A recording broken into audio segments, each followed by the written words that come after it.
Ahoj, jmenuji se Štěpán, nedávno jsem oslavil 30 let a stále nemám řidičák.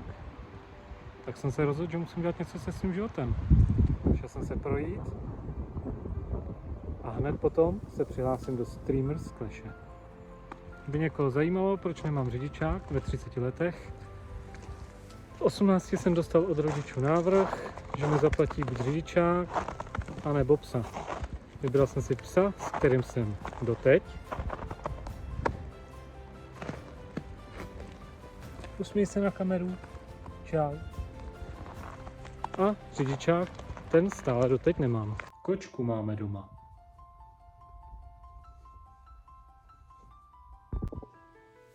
Tak jdem na to.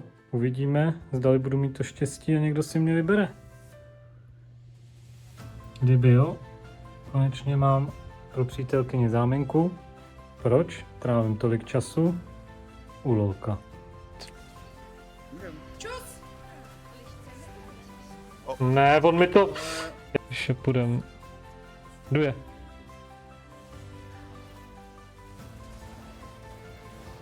Maťák dole, co tam zkus. No, co já chci hrát? No, jsem. My to dáme. Ty píčo! Jsem to vzal. Je, my tady nemáme zavřeno. Ty vole, já dělám jídlo. Ty krá.